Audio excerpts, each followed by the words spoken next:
Hello friends, very good morning to all of you. Welcome back to online section.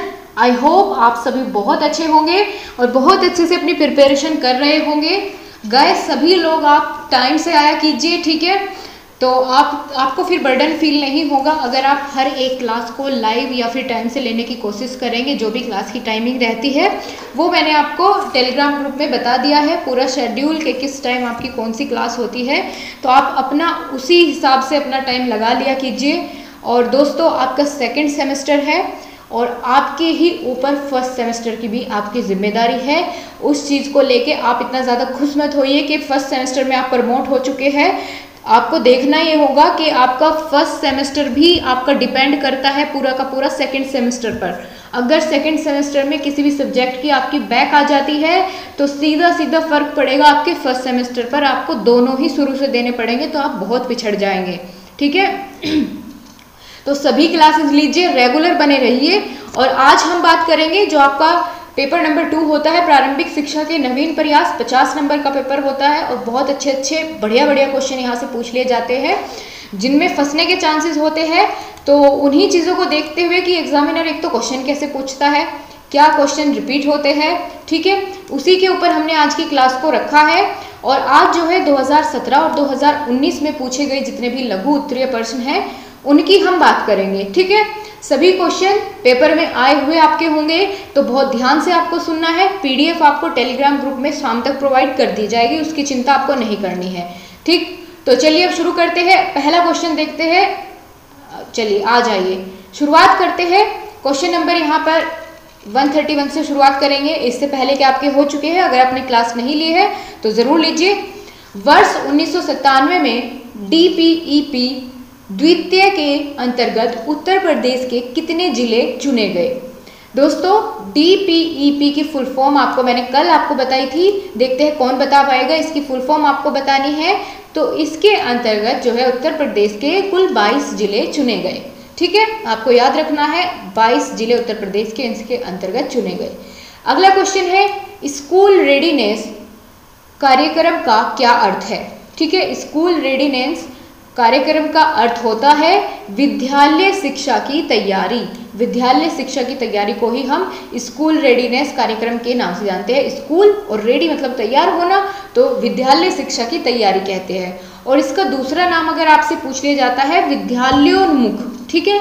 विद्यालयोन्मुख कार्यक्रम भी इसी को कहते हैं। विद्यालयोन्मुख कार्यक्रम भी इसी को कहते हैं। ये तीनों नाम एक ही है। अगर आपसे ये देकर ये पूछ लिया जाए या फिर ये पूछ लिया जाए तो आप बिल्कुल आसानी से बता पाएंगे।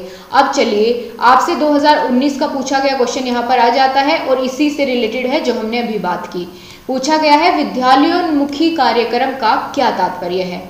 चलिए समझ लेते हैं। दोस्तों, विद्यालयोन्मुखी कार्यक्रम का अर्थ है विद्यालय की ओर उन्मुख करने वाला कार्यक्रम, अर्थात वह कार्यक्रम जिसके द्वारा बच्चे विद्यालय के प्रति आकर्षित हो, ठीक है? जिसमें क्या होता है, बच्चे विद्यालय के प्रति आकर्षित हो, उसे ही हम क्या कहेंगे? उस प्रोग्राम को, उस कार्यक्रम को हम कहेंगे विद्यालयोन्मुख कार्यक्रम। और विद्यालय उन्मुख कार्यक्रम की संकल्पना क्या है? आपको ये टॉपिक तो यहीं से क्लियर हो जाने वाला है क्योंकि 2-3 क्वेश्चन आपको लगातार इसी चीज से रिलेटेड मिल गए हैं। विद्यालयोन्मुख कार्यक्रम की संकल्पना की अगर बात करें तो इस कार्यक्रम के अंतर्गत कक्षा 1 के प्रारंभिक 6 सप्ताह से 2 माह की अवधि तक उन बच्चों को पूर्व प्राथमिक शिक्षा के अनुभव दिए जाते हैं और उन्हें विद्यालय के लिए तैयार किया जाता है। इसलिए इस कार्यक्रम को स्कूल रेडीनेस कार्यक्रम के नाम से जानते हैं या विद्यालयोन्मुख कार्यक्रम के नाम से जानते हैं। इसमें क्या होता है, अपनी भाषा में अगर बात करें कि उन्हें 2 माह का या 6 सप्ताह का समय दिया जाता है, जो कि प्रारंभिक शिक्षा में जब बच्चे अपना एडमिशन लेने के लिए जाते हैं तो उनको तैयार किया जाता है इस तरह से कि वो खुशी खुशी स्कूल जाए, ठीक है? उनकी तरफ उनका रुझान बढ़े स्कूल की तरफ। तो ये कार्यक्रम चलाया जाता है जिनमें कि उन्हें कुछ चीज़ें सिखाई जाती है, उनकी जो है क्यूरियोसिटी को बढ़ाया जाता है ताकि वे स्कूल खुशी खुशी से जाए, ठीक है? स्कूल जाने के लिए तैयार हो। अगला क्वेश्चन है, संपूर्ण साक्षरता अभियान के अंतर्गत सर्वप्रथम साक्षर होने वाला राज्य कौन सा है? तो बता दीजिए, सर्वप्रथम होने वाला साक्षर राज्य कौन सा बना है? केरल। और अगर आपसे पूछ लिया जाए कि सबसे ज़्यादा साक्षरता कौन से राज्य की है, तो दोस्तों सबसे ज़्यादा अगर साक्षर की बात करें तो कौन सा राज्य है? केरल राज्य सबसे अधिक साक्षर है भारत के सभी राज्यों में। ठीक है, अगला क्वेश्चन है, सर्व शिक्षा अभियान प्रदेश के सभी जनपदों में कब संचालित किया गया? तो जो सर्व शिक्षा अभियान है यानी सभी के लिए शिक्षा, वह वर्ष 2002 से जो है सभी जनपदों में इसका संचालन किया गया। कौन से सन में? सन 2002 से। ठीक है, अगला क्वेश्चन है, सर्व शिक्षा अभियान को वित्तीय सहायता कहाँ से प्राप्त होती है और उनकी सहभागिता का प्रतिशत क्या है? देखिए, बता पाएंगे आप सर्व शिक्षा अभियान को वित्तीय सहायता कहाँ से प्राप्त होती है? ठीक है, तो एक चीज़ तो आप जानते हैं कि अगर कोई शिक्षा से संबंधित कोई भी अभियान है तो वो किस सूची में आएगा? आपको मैंने कल आपको बताया था कि वो दोस्तों वह विषय जो भी शिक्षा से संबंधित होता है समवर्ती सूची में रखा जाता है। ठीक है, समवर्ती सूची का क्या मतलब होता है कि उसमें राज्य सरकार और केंद्र सरकार दोनों मिलकर के उसमें फैसला लेगी, चाहे वो उसमें व्यय करने से संबंधित हो, ठीक है, यानी उसमें कुछ पैसे खर्च करने से संबंधित हो, तो दोनों मिलकर के करेंगे। तो वो अलग बात है कि कितना हिस्सा कौन देगा, उसकी बात अब हम कर लेते हैं। वही यहाँ पर पूछ लिया जाता है कि वित्तीय सहायता कहाँ से प्राप्त होती है। इतनी चीज़ें क्लियर है? तो इस अभियान को केंद्र सरकार तथा उत्तर प्रदेश सरकार संयुक्त रूप से चलाती है।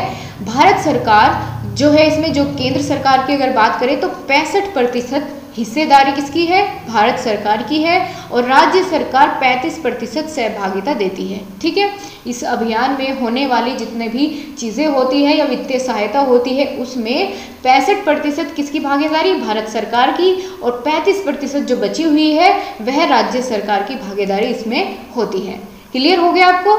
ठीक है, समझ आ गई ना बातें? अब चलिए अगला क्वेश्चन है, NPEGEL यानी national programme of education for girls and elementary level.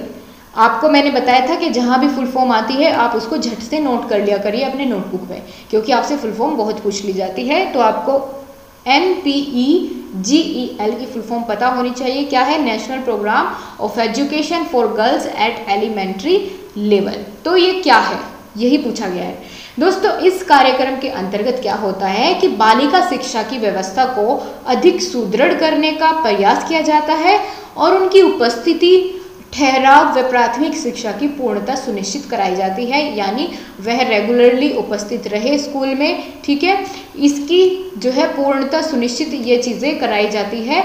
एक बालिका की शिक्षा की व्यवस्था को बढ़ाने के लिए, उसको और अधिक सुदृढ़ करने के लिए ही ये चलाया जाता है ये अभियान। ठीक है, यह कार्यक्रम क्या है? ये कार्यक्रम national programme of education for girls at elementary level. चीज़ें क्लियर है? अब आगे बढ़ते हैं। NPEGEL जो कि हमने अभी बात की का क्षेत्र बताइए, इसका क्षेत्र क्या है, यानी किसको कवर करेगा ये? ठीक है, जो ये कार्यक्रम है इसका क्षेत्र क्या है, कहाँ तक ये चीज़ों को कवर करेगा, उसके बारे में पूछा गया है आपसे यहाँ पर। तो चलिए बात कर लेते हैं, क्या पूछा गया है, कहाँ तक इसका क्षेत्र है, तो बता देते हैं। महिला साक्षरता के शैक्षिक दृष्टि से पिछड़े विकास खंड, 10% से कम साक्षरता वाले विकासखंड तथा चयनित शहरी मलिन बस्तियां इसके अंतर्गत आती है। ठीक है, जो ज़्यादा ही पिछड़े वर्ग होते हैं तो वहाँ पर इस कार्यक्रम को चलाया जाता है। चीज़ें क्लियर हो जाती है आपकी? ठीक है, आगे बढ़ते हैं। अगला है, स्कूल चलो अभियान किन स्तरों पर आयोजित किया जाता है? तो दोस्तों जो स्कूल चलो अभियान है उसको हम जनपद स्तर पर, ब्लॉक स्तर पर और ग्राम स्तर, तीनों स्तरों पर यह अभियान चलाया जाता है, आयोजित किया जाता है। पहले ग्राम स्तर पर, फिर उसके बाद ब्लॉक स्तर पर, फिर उसके बाद जनपद स्तर पर। तो तीनों लेवल पर ही इसको या तीनों स्तरों पर ही इसको चलाया जाता है। चलिए अब बात करते हैं स्कूल चलो अभियान कब चलाया गया, देखते हैं। तो स्कूल चलो अभियान 1 जुलाई से 31 जुलाई तक चलाया जाता है। ठीक, ये मंथ इसी चीज़ के लिए डिफाइन होता है कि स्कूल चलो अभियान किससे संबंधित है। 1 जुलाई से 31 जुलाई तक ये चलाया जाता है हर वर्ष। ठीक है, यह अभियान चलाया जाता है, यह टाइम पीरियड इसी के लिए फिक्स किया गया है 1 जुलाई से 31 जुलाई तक। ठीक, 31 जुलाई तक। चीज़ें क्लियर हो जाती है। अब हम आगे बढ़ते हैं और अगले क्वेश्चन की बात करते हैं। स्वतंत्रता के समय भारत में साक्षरता कितने प्रतिशत थी? जब हमारा देश आज़ाद हुआ, स्वतंत्र हुआ, तो उस समय पर जो साक्षरता थी, ठीक है, साक्षरता भारत की कितनी थी? तो वह 12% थी, कुल 12% थी। आपके लिए अब एक क्वेश्चन मैं आपसे पूछना चाहूँगी दोस्तों। यहाँ पर आप देखिए 2019 में पूछे गए सभी प्रश्न आपके आने लगे हैं, ठीक है। सभी क्वेश्चन अपने आप में बहुत ही महत्वपूर्ण हैं। आप ये बताइए कि क्या स्वतंत्रता के पश्चात, यानी जब स्वतंत्र हुए तब तो 12% थी साक्षरता, और अभी हाल ही में कितनी साक्षरता है भारत की, ठीक है, कितने प्रतिशत उसमें बढ़ोतरी हुई है, कितने प्रतिशत उसमें इंक्रीमेंट हुआ है, आपको बताना है। कैसे भी आप सर्च करके बताइए, अगर आपको पता है वैसे बताइए। उससे क्या होगा, आपका एक क्वेश्चन और तैयार होगा, और जो चीज़ें आप खुद से ढूंढते हैं उसको आप कभी नहीं भूलते, ठीक है। इसीलिए मैंने आपको एक क्वेश्चन दिया है। अगले क्वेश्चन पर हम बढ़ेंगे और देखेंगे पूछा क्या गया है। बहुत ही अच्छा क्वेश्चन है, हर बार पूछा जाता है आपके एग्जाम पेपर में। ऑपरेशन ब्लैक बोर्ड का क्या उद्देश्य है? ऑपरेशन ब्लैक बोर्ड का क्या उद्देश्य है? ऑपरेशन ब्लैक बोर्ड की जो शॉर्ट फॉर्म होगी वो क्या होगी? OB, ठीक है, operation black board. Operation black board योजना का उद्देश्य की अगर हम बात करें, इसका उद्देश्य है प्राथमिक विद्यालयों में पाठ्य सामग्री तथा शिक्षण उपकरण जैसी जो न्यूनतम आवश्यक सुविधाएं होती है उनको सुनिश्चित करना और उनकी व्यवस्था करना, ठीक है। जो भी न्यूनतम आवश्यक सुविधाएं होती है जो बहुत ज़रूरी होती है किसी भी विद्यालय के लिए, तो उन्हीं सुविधाओं को उपलब्ध कराना ही ऑपरेशन ब्लैक बोर्ड का उद्देश्य था, ठीक है। अगला क्वेश्चन है, पोषाहार वितरण योजना में कितने कैलोरी ऊर्जा बालकों को देने की व्यवस्था है? बहुत ही अच्छा क्वेश्चन है। आपको बिल्कुल, अगर आपने नोट करना, आप इसको चाहते हैं तो आप नोट कर सकते हैं। वैसे तो आपको PDF मिल जाएगी, लेकिन अच्छा क्वेश्चन है, बहुत कम आपको देखने को मिलेगा। आगे बात की गई है पोषाहार वितरण योजना की। इसको हम एक नाम से और जानते हैं, क्या कोई बताएगा? आपको कल भी मैंने आपको बताया था, तो मिड डे मील, ठीक है, मिड डे मील के नाम से भी हम इसको जानते हैं, पोषाहार वितरण योजना को। इसमें दोस्तों पूछा गया है आपसे क्वेश्चन में, ध्यान दीजिए, आपको बहुत ध्यान से सुनना है। कैलोरी, कितने कैलोरी ऊर्जा जो है निर्धारित की गई है, कितने कैलोरी ऊर्जा की व्यवस्था की गई है बच्चों के लिए? तो दोस्तों ये 3 से 6 साल की उम्र के बच्चों के लिए करीब 1200 से 1600 किलो कैलोरी की आवश्यकता होती है। यह निर्धारित की गई है पोषाहार वितरण योजना के अंतर्गत, ठीक है। इतने कैलोरी की जो है व्यवस्था होनी चाहिए, 1200 से 1600 कैलोरी के आवश्यकता होती है, ठीक है, 3 से 6 साल की उम्र के बच्चों को।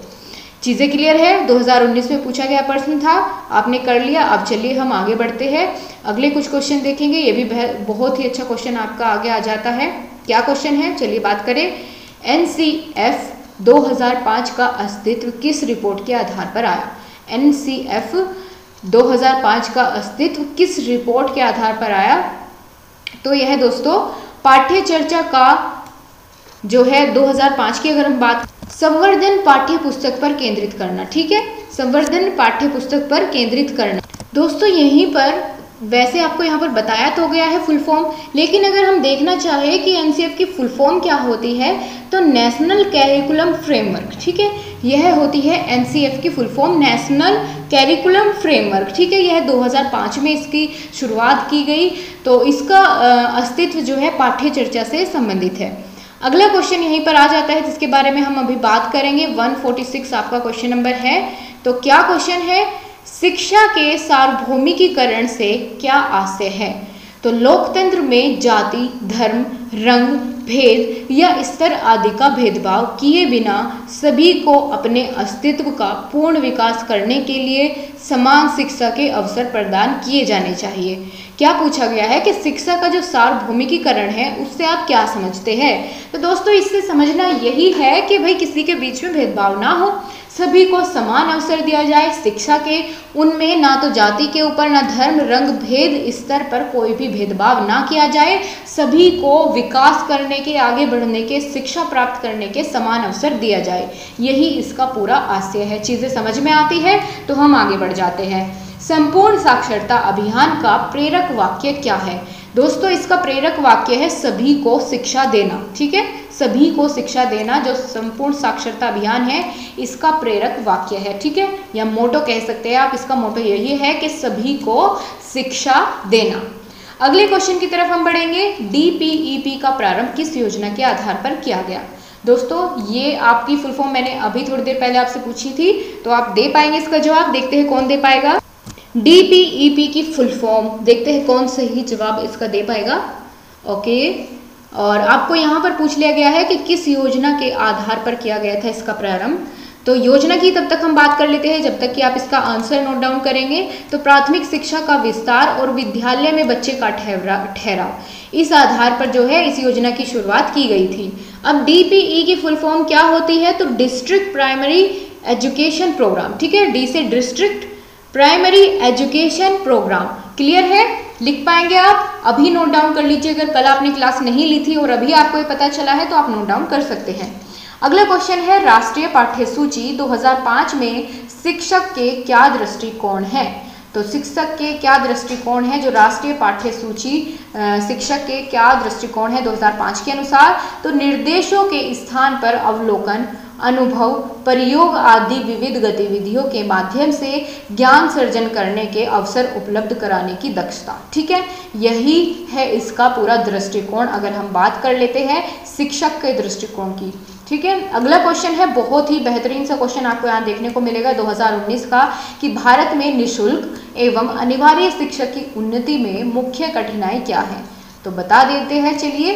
जो अनिवार्य और निःशुल्क शिक्षा है इसमें कठिनाई के मुख्य कारण की बात करें तो वह है दोषपूर्ण पाठ्यक्रम का होना, शासन की कमजोर नीतियों का होना, और क्या हो सकता है? राजनीतिक कठिनाइयां भी होती है कई बार, और शिक्षकों का अभाव तो देखने को आपको मिलेगा ही। आप जितने भी प्राइमरी स्कूल में जाएंगे तो आपने देखा होगा कि जो एक टीचर और स्टूडेंट्स का एक लेवल होता है, एक रेशो होता है, वो बिल्कुल फॉलो नहीं किया जाता।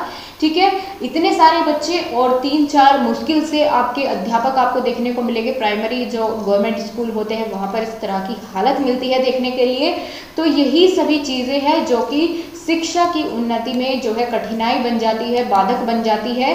तो यही बात यहाँ पर पूछी गई थी। अगला क्वेश्चन है, न्यूनतम अधिगम स्तर से आप क्या समझते हैं? न्यूनतम अधिगम स्तर बहुत ही अच्छा क्वेश्चन है, 2017 बीटीसी में आपका पूछा गया था और रिपीट हो सकता है। न्यूनतम अधिगम स्तर एक ऐसी प्रक्रिया है जिसमें यह निर्धारित किया जाता है कि बच्चे को अमुक या किसी निश्चित स्तर पर कम से कम कितना सिखाना चाहिए। यानी न्यूनतम अधिगम स्तर, अधिगम से क्या मतलब होता है? लर्निंग। ठीक है, कितना सिखाना चाहिए, स्तर का मतलब होता है लेवल, यानी एक लेवल सेट किया जाता है कम से कम। न्यूनतम यानी कम से कम, एक मिनिमम लेवल सेट किया जाता है बच्चों के लिए कि अगर ये बच्चा इस स्टैंडर्ड में है तो उसको इतनी चीज़ें तो आनी ही आनी चाहिए। जैसे आपने देखा होगा कि आपको क्या किया जाता है कि आपको पास होने के लिए 33% अंकों की ज़रूरत पड़ती है।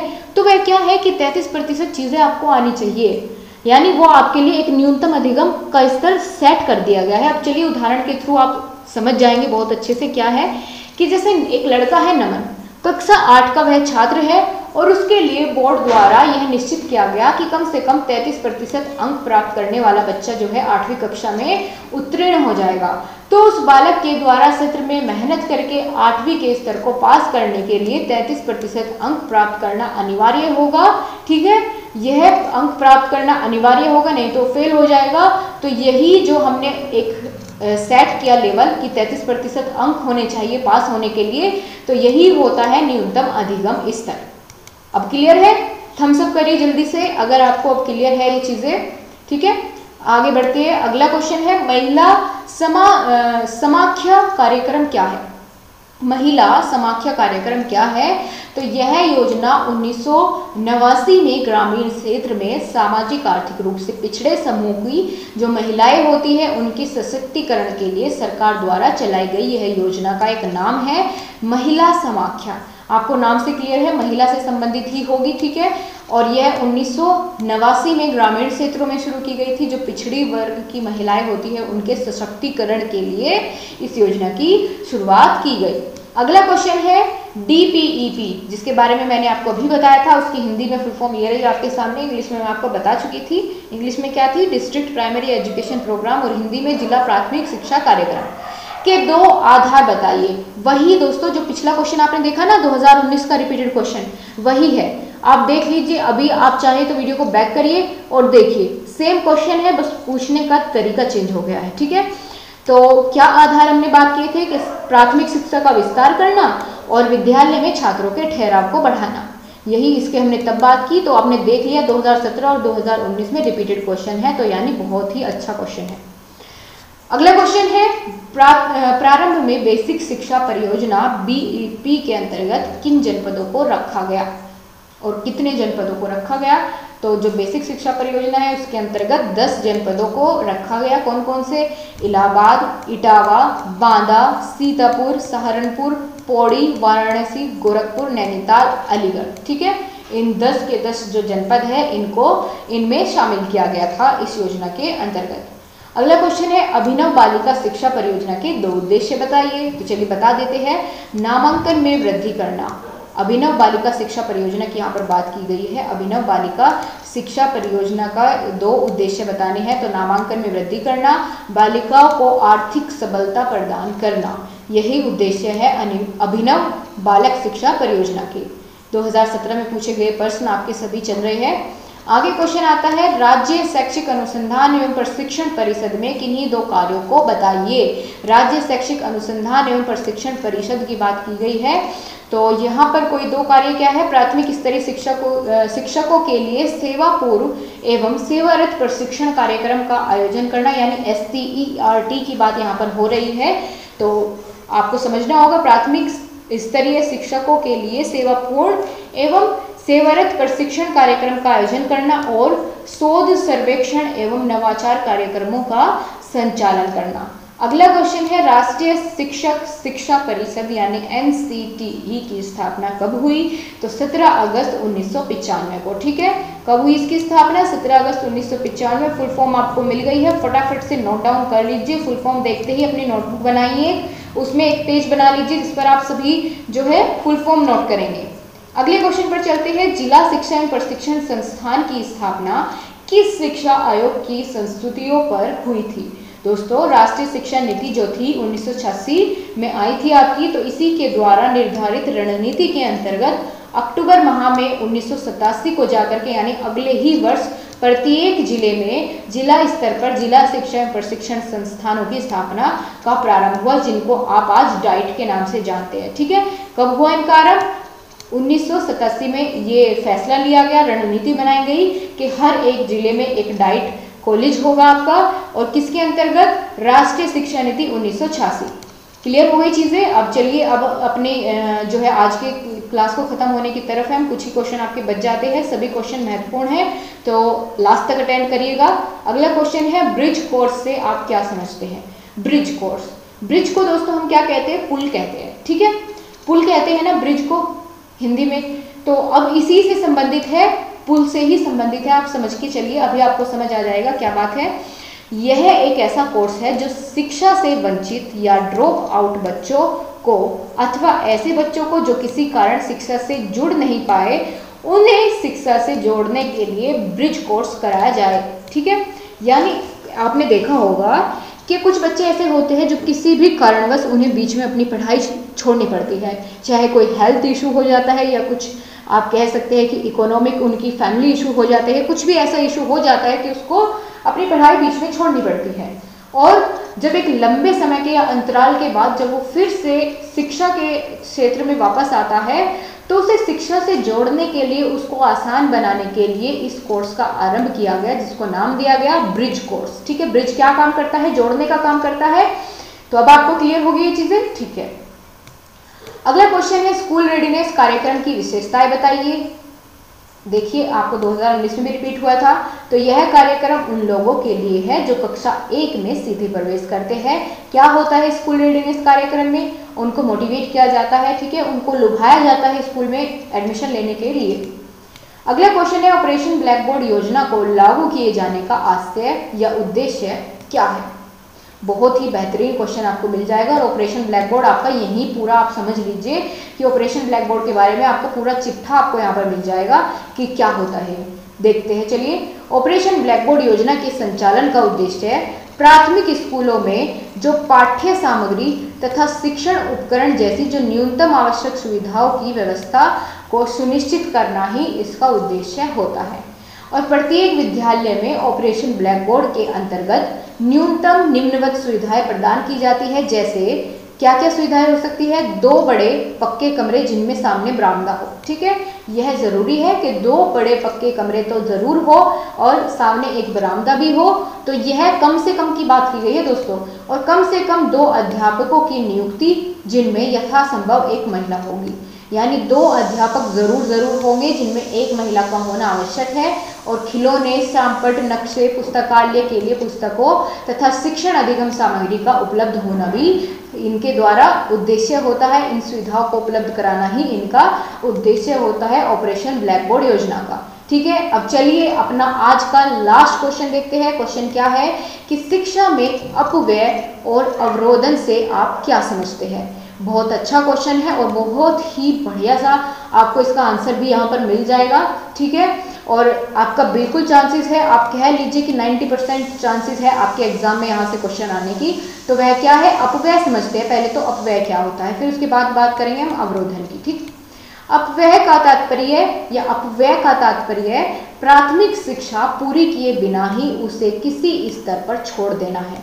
यानी जब प्राथमिक स्तर पर बच्चे जो है किसी विद्यालय में दाखिला लेते हैं तो किसी भी कारणवश अगर उसे बीच में छोड़ देते हैं अपनी प्राथमिक शिक्षा को पूरी किए बिना ही, उसे हम शिक्षा का अपव्यय कहते हैं। अवरोधन किसे कहते हैं? तो दोस्तों जब कोई बच्चा एक कक्षा में 1 से अधिक वर्ष तक रुकता है, ठीक है, उसे हम शिक्षा का अवरोधन कहते हैं। ठीक है, अवरोधन क्या है, अपव्यय क्या है, दोनों के बीच अंतर समझ आया। अपव्यय तो वह है कि जब बच्चा स्कूल छोड़ देता है, अपनी पढ़ाई बीच में छोड़ देता है, और अवरोधन वह होता है कि जब 1 से अधिक वर्ष एक ही कक्षा में वो रहता है, भले ही वो उसको चीज़ें समझ नहीं आती, इसी वजह से वो कई साल पहली कक्षा में रह जाता है, ऐसा आपको देखने को मिला होगा, तो उसे कहते हैं अवरोधन। आज की क्लास आपको कैसी लगी बिल्कुल बताइएगा, ठीक है, कमेंट बॉक्स में। और चीज़ें कितनी समझ आपको आती है बिल्कुल बताना। क्लास लाइक ज़रूर करिएगा, अगर आपको पसंद आई है तो क्लास को लाइक करें और अपने दोस्तों के साथ ज़्यादा से ज़्यादा शेयर करिए क्लास को। Thank you so much guys, आपसे फिर से मुलाकात होगी नई क्लास के साथ। अपना टाइम आप टेलीग्राम ग्रुप में चेक कर सकते हैं, क्लास का पूरा शेड्यूल मैंने आपको वहाँ पर बता दिया है, तो आप रेगुलर क्लासेस लीजिए। आपकी सेकेंड सेमेस्टर की बहुत अच्छी % आप गेन कर सकते हैं अगर आप मेहनत के साथ, इसी लगन के साथ तैयारी करते रहते हैं। तो दोस्तों आपके फर्स्ट सेमेस्टर के मार्क्स आपके सेकेंड सेमेस्टर पर ही जो है आप कह सकते हैं कि इसी के आधार पर रखे जाएंगे।